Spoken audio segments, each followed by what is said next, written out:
नमस्कार विद्यार्थी मित्रांनो, डॉक्टर सुशील स्पॉटलाईट या आपल्या यूट्यूब चॅनलवर तुमचं सर्वांचं स्वागत आहे. या लेक्चरमध्ये आपण भारतीय राज्यघटनेच्या महत्त्वाच्या घटना दुरुस्त्या बघणार आहोत 91 पासून पुढं. ओके, आणि आतापर्यंत आपण 90 पर्यंत बघितल्या होत्या आणि हे या सिरीजमधलं शेवटचं लेक्चर आहे. तर बघूयात भारतीय राज्यघटनेतल्या महत्त्वाच्या घटना दुरुस्त्या. तत्पूर्वी डॉक्टर सुशील स्पॉटलाईटला टेलिग्रामवर फॉलो करण्यासाठी डिस्क्रिप्शनमधली लिंक तुम्ही वापरू शकता. फेसबुकवरही आपला ग्रुप आहे, तिथेही फॉलो करू शकता. सो सगळ्यात पहिली जी आहे आपली 91वी घटनादुरुस्ती जी आहे 2003 मधली.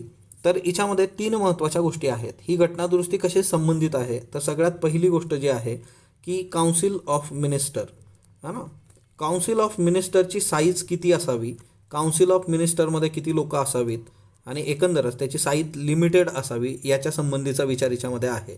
म्हणजे जे काही मंत्रिमंडळ आहे, म्हणजे आता केंद्रीय मंत्रिमंडळामध्ये किती लोकांचा समावेश असावा त्यासंबंधीची तरतूद, किंवा राज्यासंबंधीची जी काही मंत्रिमंडळ आहे तर तिच्यात किती लोकांचा समावेश असावा हे इथं सांगितलेलं आहे. ओके, तर हा एक खूप महत्त्वाचा मुद्दा. दुसरं जे आहे की जे डिफेक्टर्स आहेत, ओके, डिफेक्टर्स म्हणजे पक्षांतरबंदी कायद्याशी रिलेटेड जे अपात्र सदस्य आहेत, त्या अपात्र सदस्यांना कुठलंही पब्लिक ऑफिस, म्हणजे की पब्लिक ऑफिस हे जे आहे हे काय असतं आणि याचा दर्जा कसा दिला जातो तेही आपण बघूयात. की कुठल्याही पब्लिक ऑफिसच्या पदावर यांना राहता येणार नाही जी लोक पक्षांतरबंदी कायद्यानुसार अपात्र आहेत.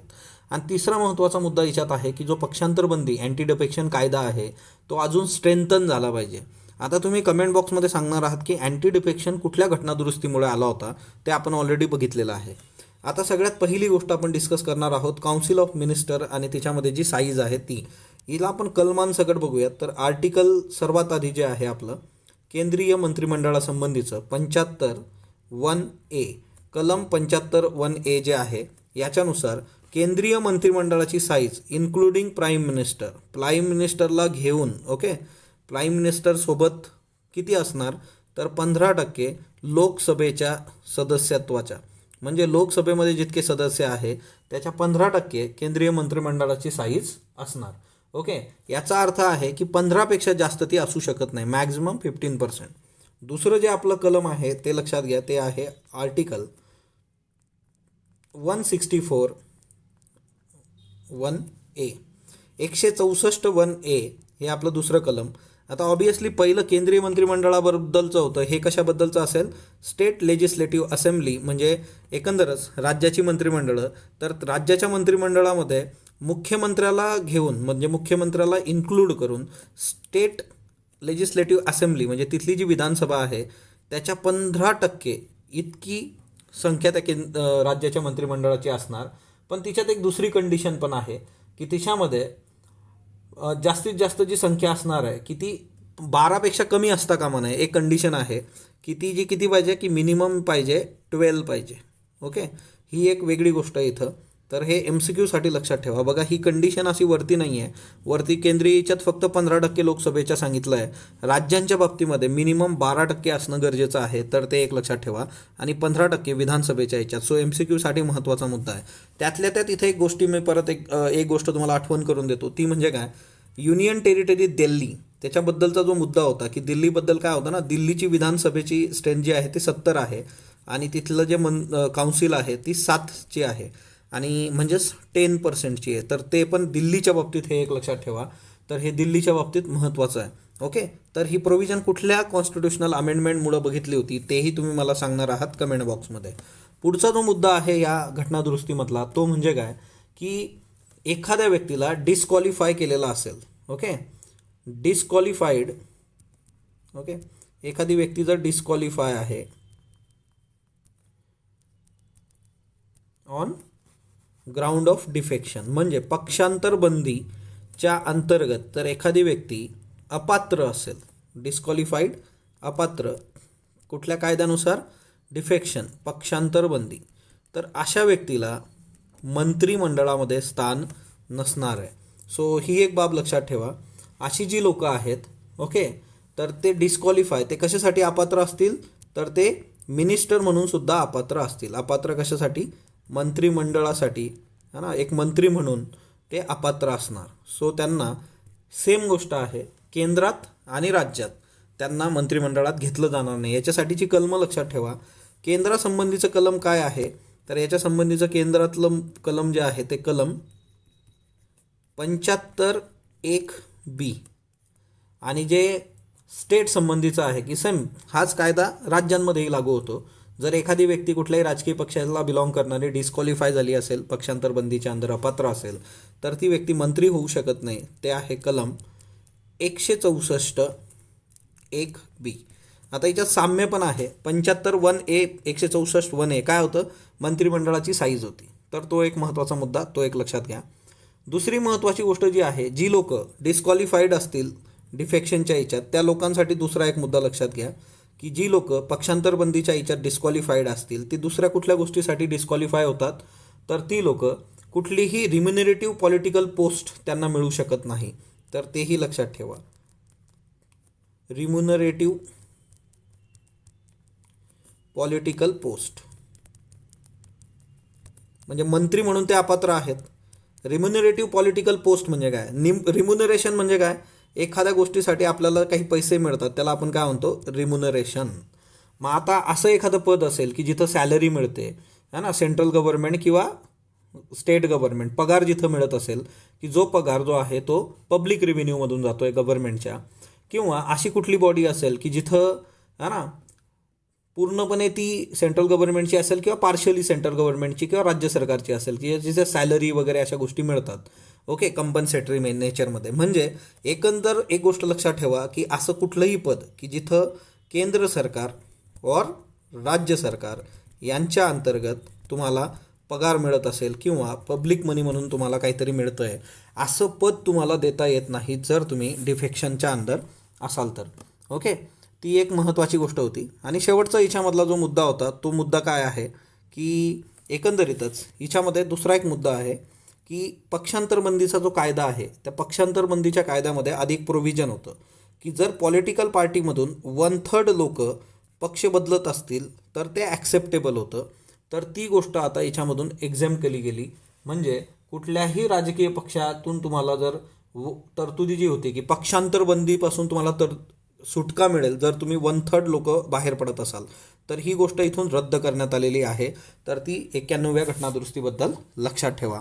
त्याच्यानंतर पुढचा जो मुद्दा आहे तो आहे 92वी घटनादुरुस्ती 2003. 92व्या घटनादुरुस्तीमध्ये आपण ही ऑलरेडी बघितली होती क्लासिकल लँग्वेजच्या याच्यामध्ये परिशिष्ट 8 जे आहे 8th शेड्यूल, त्या 8th शेड्यूलमध्ये 4 भाषा ॲड करण्यात आल्या. पहिली भाषा आहे बोडो, दुसरी आहे डोंगरी. ओके, आता याला डोगरी किंवा डोंगरी असंही म्हटलं जातं. ओके, हा यन आहे नाही आहे तुम्ही तुमच्या ह्याच्याने थोडं बघून घ्या. दुसरी जी आहे मैथिली. ओके, सो मैथिली पण भाषा आहे, मैथिली. आणि सर्वात शेवटची जी भाषा आहे आपली ती म्हणजे संथाली. ओके, सो मैथिली आणि संथाली. तर ह्या 4 भाषा ज्या आहेत त्या 8व्या शेड्यूलमध्ये आल्यात. आणि एकूण 8व्या शेड्यूलमध्ये आधी किती भाषा होत्या, 18 भाषा होत्या, प्लस या 4, तर टोटल भाषा झाल्या 22. आता भाषांसंबंधीची परत एक घटनादुरुस्ती याच्यामध्ये आहे, तीही आपण बघणार आहोत. पण आता तुम्ही क्लिअर झाला असाल की सिंधी भाषा आपण बघितली होती, याच्या आधी संस्कृत आणि त्या भाषा ॲड झाल्या होत्या टोटल. म्हणजे सुरुवातीला 14 होत्या, नंतर 1 ॲड झाली, नंतर 3, नंतर या 4. तर तुम्ही या प्रत्येक 1, 2, 3 या तीनही ह्या आधीच्या 2 घटनादुरुस्ती कमेंट बॉक्समध्ये सांगणार आहात. त्याच्यानंतर पुढची जी घटनादुरुस्ती आहे ती 93वी घटनादुरुस्ती आहे. 93वी घटनादुरुस्ती जी आहे त्याच्यानुसार एक महत्त्वाची बाब केली गेली की जे काही समाजामधले जे सोशली एज्युकेशनली बॅकवर्ड असतील, सामाजिक आणि एज्युकेशनल म्हणजे शैक्षणिक बॅकवर्ड जे आहेत ना, तर त्या लोकांकरता तुम्हाला स्पेशल प्रोव्हिजन्स बनवता येतील. कोण स्टेट बनवू शकतं आणि याच्यामध्ये जे कलम आहे ते कलम म्हणजे काय, कलम 15(5). ओके, म्हणजे तुम्ही भेदभाव करू शकत नाही असं हे 15 नंबरचं फंडामेंटल राईट आहे बघा, वंश, प्लेस ऑफ बर्थ है ना, सगळ्या गोष्टी, जात, धर्म. आता इथं जे आहे की जे लोक सोशली आणि एज्युकेशनली बॅकवर्ड आहेत की जे मागासवर्गीय आहेत शैक्षणिकदृष्ट्या, त्यांच्यासाठी स्टेट काही स्पेशल प्रोव्हिजन्स करू शकतं है ना. म्हणजे विशेष तरतुदी ज्यांच्याकरता बनवल्या जाऊ शकतात की त्यांचं उत्थान झालं पाहिजे. सो ही एक महत्त्वाची बाब आहे, ती तुम्ही इथं लक्षात घेतली पाहिजे. आणि त्यातल्या त्यात तिच्यामध्ये एक महत्त्वाचा मुद्दा आहे की याच्याशी रिलेटेड एक केससुद्धा आहे, ती जर तुम्ही लक्षात ठेवली तर ती तुम्हाला हेल्पफुल होईल. इनामदार नावाची केस बघा, इनामदार केस 2005 हा खटला याच्याशी संबंधित होता, तर तो एक लक्षात ठेवा, इनामदार खटला. पण एकंदरीतच ह्या सर्व याच्यामध्ये की आता हे जे स्पेशल प्रोव्हिजन्स आहेत हे कुठं केले जाणार, तर हे स्पेशल प्रोव्हिजन्स ज्या काही शैक्षणिक संस्था आहेत, ओके, आता हे एज्युकेशनल इन्स्टिट्यूटच्या बाबतीत आहे, in case of educational institute. पण हिच्यामध्ये गव्हर्नमेंट ॲज वेल ॲज प्रायव्हेट पण आहे. परंतु एक गोष्ट लक्षात ठेवायची, मायनॉरिटीच्या बाबतीमध्ये तुम्हाला असं करता येत नाही. So in case of minority, अल्पसंख्याकांसाठीच्या ज्या संस्था आहेत एज्युकेशनल इन्स्टिट्यूट, तर तिथं तुम्हाला हे लागू करता येत नाही. पण तुम्ही प्रायव्हेट, सेमी प्रायव्हेट असेल है ना, गव्हर्नमेंट एडेड असेल, त्या सर्व ठिकाणी है ना सोशली इकॉनॉमिकली बॅकवर्ड विद्यार्थ्यांसाठी स्पेशल प्रोव्हिजन्स तुम्ही करू शकता है ना. तर ती एक महत्त्वाची बाब आहे. आणि हिच्यामध्ये सोशल एज्युकेशनल बॅकवर्ड बरोबर दुसरा एक मुद्दा जो आहे तो शेड्यूल कास्ट, शेड्यूल ट्राईब, तर तेही हिच्यामध्ये आहे, तर तेही लक्षात ठेवा. ओके. सो प्रायव्हेट हिच्यामध्ये आहे. MCQमध्ये विचारताना असं विचारलं जातं बघा, मग आपल्याला असं वाटतं गव्हर्नमेंटच्याच हिच्यात केलं जातं का, नाही, प्रायव्हेट हिच्यामध्येही आहे. सोशल एज्युकेशनल SC ST यांच्याकरता विशेष प्रोव्हिजन कलम 15(5). मायनॉरिटी एज्युकेशनल इन्स्टिट्यूटमध्ये तुम्हाला ह्या गोष्टी करता येत नाहीत, तर ते लक्षात ठेवा. आणि हे तुम्ही फंडामेंटल राईट वाचताना सुद्धा तिथं हे मेन्शन असतं मायनॉरिटी इन्स्टिट्यूटच्या बाबतीत. 94वी घटनादुरुस्ती 2006. आता जी 94th आहे, तर तिच्यामध्ये खूप महत्त्वाची गोष्ट आहे की बिहार हे जे राज्य होतं, तर बिहार ह्या राज्यासाठी एक प्रोव्हिजन होतं की तिथं ट्रायबल वेलफेअर मिनिस्टर असायचं आधी. ओके. तर ते प्रोव्हिजन इथून काढून टाकण्यात आलं बिहारकरता, की ट्रायबल वेलफेअर मिनिस्टर म्हणजे काय, की आदिवासी कल्याण मंत्री. तर हे बिहारवरचं बंधन होतं की तो असलाच पाहिजे. तर हे बंधन या घटनादुरुस्तीने काढून टाकलं. पण हे काढून टाकलं, पण त्याच्यानंतर दुसरे 2 राज्य याच्यात ॲड झालेत. ते कोण होते, तर झारखंड एक आहे आणि दुसरं जे आहे ते म्हणजे छत्तीसगड. ओके. सो ह्या 2 राज्यांवर हे बंधन आलं की त्यांनी ट्रायबल वेलफेअर मिनिस्टरची नेमणूक केली पाहिजे. आणि याच्याबरोबर अजून 2 राज्य आधीपासून होते की त्या राज्यांमध्ये ह्या ज्या हे प्रोव्हिजन आधीपासून होतं, ते प्रोव्हिजन ते राज्य कुठली आहेत, तर ती म्हणजे मध्य प्रदेश MP आणि दुसरं आहे ते ओडिशा. ओके. सो आजच्या डेटमध्ये जर MCQ तुम्हाला विचारला, तर MCQच्या बाबतीत एक गोष्ट लक्षात ठेवा की ट्रायबल वेलफेअर मिनिस्टर आता या 4 राज्यांमध्ये असतो MCQ करता. आणि 94व्या घटनादुरुस्तीने बिहारसाठीचं जे बंधन होतं ते आपण आता काढून टाकलेलं आहे. तर ती एक गोष्ट लक्षात ठेवा. आणि याच्याशी रिलेटेड जे कलम आहे ते म्हणजे आर्टिकल 164(1). तर ही एक बाब लक्षात ठेवा. झारखंड, छत्तीसगड, MP, ओडिसा पाठ करून टाकायचं. त्याला ट्रायबल वेलफेअर मिनिस्टर असतो. बिहारचा निघाला. नेक्स्ट जे आहे 95वी घटनादुरुस्ती 2009. आता 95वी घटनादुरुस्ती जी आहे, तर ही आता सध्या खूप न्यूजमध्ये आहे. कारण या घटनादुरुस्तीमुळे जानेवारी 2020पर्यंत लोकसभा है ना, त्याच्यानंतर स्टेट लेजिस्लेटिव्ह असेंब्ली जी आहे, तर हिच्यामध्ये SC ST आणि अँग्लो इंडियन, ओके, यांच्यासाठीच्या ज्या जागा होत्या रिझर्व केलेल्या, तर ते 95व्या घटनादुरुस्तीनुसार जानेवारी 2020पर्यंत ते एक्सटेंड करण्यात आलेलं होतं. आता एक गोष्ट क्लिअर आहे तुम्हाला सर्वांना, आपण केलेली आहे की अँग्लो इंडियनसाठीचं हे प्रोव्हिजन आता काढून टाकण्यात आलेलं आहे. म्हणजे ही 95वी घटनादुरुस्ती जी होती ती शेवटची असणार, की ज्याच्यामुळे अँग्लो इंडियनसाठीचं जे प्रोव्हिजन होतं की त्यांना लोकसभेमध्ये आणि स्टेट लेजिस्लेटिव्ह असेंब्लीमध्ये, लोकसभेत किती 2 जागा होत्या, इकडं 1 जागा होती. ओके. पण SC ST साठीचं रिझर्वेशन असणार आहे, तर ती एक लक्षात ठेवा बाब. आणि जानेवारी 2020 नंतर मग हे सगळं बदलून जाईल. आता अँग्लो इंडियनचा संबंध नाही, तर ती एक बाब लक्षात ठेवा 95व्या घटनादुरुस्तीमुळे. पुढची जी घटनादुरुस्ती आपली ती 96वी घटनादुरुस्ती आहे. ही पण भाषेशी संबंधित आहे. ही आपण 96वी घटनादुरुस्ती क्लासिकल लँग्वेजमध्ये बघितली होती. आणि इथं जे आहे की आपण काय केलं की ओरिया भाषा जी आहे हा ना, ओरिया, तर ते क्लिअर केलं गेलं की जी ओरिया लँग्वेज आहे 8 शेड्यूलमधली, ती ओडिया म्हणून प्रोनाऊन्स केली जाईल. ओडिया करण्यात आलं बघा. तर हा एक खूप महत्त्वाचा मुद्दा आहे इथला. ओके. सो 8व्या परिशिष्टामध्ये, आणि हे 8 शेड्यूलमधला बदल आहे की ज्याच्यामध्ये ओरिया भाषा जी आहे त्याच्या जागी ओडिया असं लिहिण्यात आलं. आता एकंदरच तुम्हाला भाषेसंबंधीच्या सगळ्या घटनादुरुस्त्या ज्या आहेत त्या पाठच पाहिजेत. तिच्यामध्ये ही पण एक ॲड ठेवा ओरिया भाषेसंबंधी. आता मला तुम्ही कमेंट बॉक्समध्ये सांगणार आहात ओडिया ही भाषा क्लासिकल लँग्वेजचा भाग आहे किंवा नाही. त्याच्यानंतर 97वी घटनादुरुस्ती जी आहे ही खूप महत्त्वाची आहे ही कशाबद्दल आहे, तर ही कोऑपरेटिव्ह सोसायटीबद्दलची आहे. Okay, cooperative society. आता कोऑपरेटिव्ह सोसायटीबद्दल 97वी घटना दुरुस्ती आहे. याच्यामध्ये काय काय गोष्टी केल्या गेल्यात. आर्टिकल 19 कलम 19 नुसार काय करण्यात आलं, तर कोऑपरेटिव्ह सोसायटी स्थापन करणं हा फंडामेंटल राईट बनवण्यात आला. म्हणजे तुम्ही कोऑपरेटिव्ह सोसायटी स्थापन करू शकता. ओके, हा फंडामेंटल मूलभूत अधिकार बनवण्यात आला कलम 19मध्ये. त्याच्यानंतर दुसरं महत्त्वाचं जे होतं की DPSP है ना, दुसरं आर्टिकल लक्षात ठेवा, ते आहे आर्टिकल 43B. जसं आपल्याला विचारलं जातं की 42व्या घटना दुरुस्तीने कुठले कुठले कलम किंवा DPSP नव्याने ॲड झालेत, ते तुम्हाला आठवतात का? 3 कुठले होते ते मला कमेंट बॉक्समध्ये सांगा. आणि हे आठवलंच पाहिजे, आठवत नसलं रिवाईज करा, परत ती गोष्ट बघा. 43B जे होतं ते याच्यामध्ये आलं आणि ऑब्वियसली हे कशा संबंधीचं होतं की promotion of cooperative society. So promotion करायचं कोऑपरेटिव्ह सोसायटीचं, है ना. हे सगळे जे आहेत ते cooperative society, establishment of cooperative society, promotion of cooperative society 43B. आणि हे काय आहे, DPSP, राज्याची मार्गदर्शक तत्व. म्हणजे फंडामेंटल राईटमध्ये चेंज केला यांनी, DPSPमध्ये पण चेंज केलेला आहे. आणि त्याच्यानंतर पुढचं जे आहे याच्यामुळे एक पार्ट ॲड झाला बघा, तो पार्ट होता 9B. आता इथं एक करेक्शन आहे, ते प्रत्येकाने नीट करून घ्यायचं. ते सांगताना त्यावेळेस थोडं हे झालं होतं की इथलं करेक्शन काय आहे. तर आपलं जे हे होतं की 73वी घटना दुरुस्ती है ना, 73rd कॉन्स्टिट्यूशनल अमेंडमेंट ॲक्ट, याच्यानुसार पार्ट 9 जो होता तो आला होता. आणि 74वी घटना दुरुस्ती कॉन्स्टिट्यूशनल अमेंडमेंट ॲक्ट, याच्यामुळे पार्ट 9A आला होता.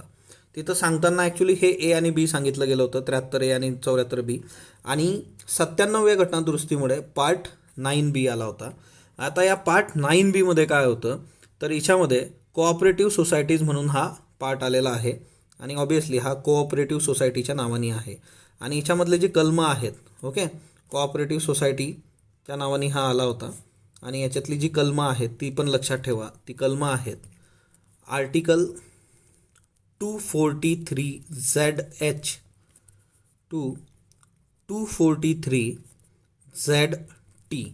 म्हणजे याच्यामधला कॉमन काय पार्ट आहे तोही लक्षात ठेवा. 243Z, ओके, हा जो आहे हा Z आहे झेब्राचा. आणि इथं पण 243Z. चेंजेस कुठं आहे, H2T. सो 97वी घटना दुरुस्ती आपल्याला सांगते की त्याच्यानुसार फंडामेंटल राईट म्हणून कोऑपरेटिव्ह सोसायटी, सहकारी संस्था स्थापन करता येऊ शकतात. राज्याच्या मार्गदर्शक तत्वात सहकारी संस्थांना प्रोत्साहन देणं, प्रमोट करणं 43B. आणि पार्ट 9B एक नवीन आपल्या कॉन्स्टिट्यूशनमध्ये ॲड झाला, म्हणजे भाग 9B. तर हे महत्त्वाचं आहे. याच्यानंतर 98वी घटना दुरुस्ती. 98वी घटना दुरुस्ती जी आहे त्या 98व्या घटना दुरुस्तीमुळे जे काही कर्नाटक आहे, हैदराबाद कर्नाटक रिजन, त्याला स्पेशल प्रोव्हिजन्स दिले गेले. तर ते एक महत्त्वाचं आहे. आणि याला article 371J, okay, so article 371J जे आहे ते म्हणून आपण ओळखतो, कलम 371J. ओके, जसं 370 होतं आणि मग तसं हे J&Kसाठी होतं 370, हे आता निघालेलं आहे. आणि तसंच 371 आहे बघा, की राज्यांसाठीचे विशेष प्रोव्हिजन्स. तर तिच्यामध्ये कर्नाटकचा जो रिजन आहे, कर्नाटक हैदराबाद, तर त्याला स्पेशल प्रोव्हिजन्स जे दिलं गेलं तर ते या कलमानुसार आणि 98व्या घटना दुरुस्तीनुसार आर्टिकल 371J कर्नाटक हैदराबाद संबंधी स्पेशल प्रोव्हिजन आहे. MCQ करता लक्षात ठेवा. पुढचा जो मुद्दा आहे तो 99वी घटना दुरुस्ती 2014. 99वी घटना दुरुस्ती जी होती तर ती कशासाठी होती, नॅशनल ज्युडिशियल अपॉइंटमेंट कमिशन, राष्ट्रीय न्यायिक नियुक्ती आयोग. ओके, सो हा खूप महत्त्वाचा मुद्दा आहे. याला 4th जज केस पण म्हटलं जातं, राष्ट्रीय न्यायिक है ना नियुक्ती आयोग. आता हे जे प्रकरण आहे राष्ट्रीय न्यायिक नियुक्ती आयोग किंवा नॅशनल ज्युडिशियल अपॉइंटमेंट कमिशन. आता नॅशनल ज्युडिशियल अपॉइंटमेंट कमिशनचा जर विचार केला तर हे 2014मध्ये प्रपोज झालं होतं. आणि कशासाठी होतं की मेरिट बेस जजेसची नियुक्ती झाली पाहिजे, ट्रान्सफर झाल्या पाहिजे. तर ज्यावेळेस 4th जज केस बघू तर मी हे डिटेल तुम्हाला सांगेल. परंतु 2015मध्ये सर्वोच्च न्यायालयाने हे जे 99व्या कॉन्स्टिट्यूशनल अमेंडमेंट ॲक्ट 2014 हे जे आली होती बॉडी, तर सुप्रीम कोर्टाने सांगितलं की ही बेसिक स्ट्रक्चरला हॅम्पर करते, म्हणजे आपला जो मूलभूत ढाचा आहे संविधानाचा, त्याच्यामुळे जे नॅशनल ज्युडिशियल अपॉइंटमेंट कमिशन होतं ते सर्वोच्च न्यायालयाने जे आहे ते बरखास्त करून टाकलं. तर ती एक बाब लक्षात, म्हणजे हे आता अस्तित्वात नाही. त्याच्यानंतर 100वी घटनादुरुस्ती जी आहे, तर 100वी घटनादुरुस्ती जी आहे तर ती जी आहे की बांगलादेश भारतासंबंधीची आहे, की बांगलादेश आणि भारत तर एक लँड बाउंड्री ॲग्रीमेंट होतं. तर त्या लँड बाउंड्री ॲग्रीमेंटनुसार आपण काही भाग जो आहे तो बांगलादेशला दिला आणि तिकडचा काही भाग जो आहे तो आपल्याकडं आला 1974. हे कुणामध्ये होतं? बांगलादेश आणि भारत. Okay, Bangladesh India. तर थोडं जमीन जी होती ती इकडची तिकडं तिकडची इकडे आली. ओके, टेरिटरीज ज्या होत्या. आता हिच्यामध्ये कुठली कुठली राज्य होती, 4 स्टेट्स, ती लक्षात ठेवायची, ती महत्त्वाची आहे. कुठल्या जमिनी राज्याच्या होत्या आणि तिच्यामध्ये चेंजेस झाले, तर आसाम एक आहे. त्याच्यानंतर वेस्ट बेंगॉल आहे, कारण ममता दीदीने तेव्हाही बरंच हे केलं होतं. त्याच्यानंतर मेघालय आहे आणि त्रिपुरा आहे. मग त्यातल्या त्यात तुम्ही हे बघितलं पाहिजे की बांगलादेशशी बॉर्डर असणारे स्टेट्स कुठले आहेत काय. सो आसाम, बांगलादेश, मेघालय, तर ही एक 100वी आहे. याच्या आधी आपण बेरुबारी युनियन संबंधीची घटनादुरुस्ती बघितली होती, तुम्हाला जर आठवत असेल. मग आता जर तुम्हाला असा प्रश्न विचारला की जर तुम्हाला एखाद्या देशाला काही जागा द्यायची असेल आपल्या भारताच्या सार्वभौम याच्यातली, तर मग घटनादुरुस्ती करावी लागते का? तर बघा, घटनादुरुस्ती केलेली आहे इथं बेरुबारीमध्ये केलेली आहे. ह्या याच्यात लँड बाउंड्री ॲग्रीमेंट 1974 नुसार आपण जे केलेलं आहे 2015मध्ये, तर घटनादुरुस्त्या आहेत. तर हे थोडं असं तुम्हाला कोरिलेट करून गोष्टी कराव्या लागतात. 101 कॉन्स्टिट्युशनल अमेंडमेंट ॲक्ट कशासंबंधी आहे? GST. आता GST जे आहे याचं डिटेल लेक्चर आपण ऑलरेडी केलेलं आहे. तर तुम्ही एवढं लक्षात ठेवा की ॲक्च्युली GSTसाठी 101वी घटनादुरुस्ती 2016 महत्त्वाची आहे. आणि ज्या लोकांना GST हे प्रकरण जे आहे ते समजून घ्यायचं असेल तर त्यांनी इकॉनॉमीच्या प्लेलिस्टमध्ये आपलं GST संबंधीचं एकदम प्रॉपर लेक्चर आपण घेतलेलं आहे, तर ते तुम्ही बघू शकता. आणि just GST doctor Sushil spotlight search केलं तरी येईल. पुढचं जे आहे 102वी घटनादुरुस्ती. आता 102वी घटनादुरुस्ती जी आहे तर ती 102वी घटनादुरुस्ती आपल्याकरता याच्यासाठी महत्त्वाची आहे की याच्यानुसार national commission for backward classes जे होतं, तर ते national commission for backward classes याला कॉन्स्टिट्युशनल स्टेटस दिलं गेलं. National commission for backward classes याला कॉन्स्टिट्युशनल स्टेटस मिळालं. ओके, तर हे महत्त्वाचं आहे. आणि एकंदरीतच याच्यावर प्रश्नही येण्याचे चान्सेस जास्त आहे. आता म्हणजे राष्ट्रीय मागासवर्गीय आयोग, ओके, बॅकवर्ड क्लासेस, सो हा स्थापन झाला होता 1993मध्ये. आणि याचे जे फंक्शन्स होते सगळे, हे फंक्शन्स कोण करत होतं? तर ते फंक्शन सगळे national commission for schedule caste. Okay, so राष्ट्रीय जे अनुसूचित याच्यासाठीचा जो आहे शेड्यूल कास्टसाठीचा आयोग, तर तो सगळे फंक्शन्स करत होता. परंतु आता हे जे बॅकवर्ड मागासवर्गीय राष्ट्रीय आयोग आहे, तर याच्यासाठी सगळेच फंक्शन ते स्वतःचे बघतील, तर ती एक महत्त्वाची बाब आहे. तर याला कॉन्स्टिट्युशनल स्टेटस हे 102व्या घटनादुरुस्तीने मिळालेलं आहे, तर ते एक लक्षात ठेवा. आणि एकंदरीतच बऱ्याचदा असं होतं की ते जुनं जर एडिशन असेल तर तिच्यामध्ये हे दिलेलं आहे की है ना, हे जे national commission for schedule caste, तर शेड्यूल कास्टसाठीचं याच्यात कमिशनमध्ये याचे फंक्शन्स होते, तर ते आता 2018नुसार वेगळं झालेलं आहे, ते एक लक्षात ठेवा. 103वी घटनादुरुस्ती जी आहे 2019, तर ही कशासंबंधीची आहे? तर हे आपण आता मागच्या वर्षी केलं होतं सर्वांनी. वीकर सेक्शन जो आहे त्या वीकर सेक्शनला 10% है ना, जे काय आहे रिझर्वेशन देण्यासंबंधी याच्यात सांगितलेलं आहे इकॉनॉमिकली वीकर सेक्शनसाठी. आता 10% सीट्स ज्या तुम्ही देता आहात तर ते कशासाठी आहे की एज्युकेशनल इन्स्टिट्यूटमध्ये है ना तुम्ही देऊ शकता शैक्षणिक याच्यामध्ये 10% रिझर्वेशन. पण याच्यामध्ये एक गोष्ट लक्षात ठेवायची, एक्सेप्ट मायनॉरिटी. ओके, अल्पसंख्याकासाठीच्या याच्यामध्ये अलाउड नाही, तर एक्सेप्ट मायनॉरिटी. बाकी मग प्रायव्हेट, ॲडेड, तर ही एक गोष्ट लक्षात ठेवा की ज्या अल्पसंख्याकांच्या शैक्षणिक संस्था आहे तिथं हे तुम्हाला रिझर्वेशन मिळणार नाही ॲडमिशन करता एज्युकेशनल इन्स्टिट्यूटमध्ये. तर ती एक बाब प्रत्येकाने नीट लक्षात ठेवा, MCQ करता फार महत्त्वाची आहे. दुसरी महत्त्वाची गोष्ट आहे की अपॉइंटमेंट. ओके, म्हणजे काय की एकंदरीतच स्टेट अपॉइंटमेंटमध्ये म्हणजे वेगवेगळे जे जॉब्स आहेत तर तिच्यामध्ये 10% रिझर्वेशन वीकर सेक्शनला देऊ शकतो. So it's all about weaker section.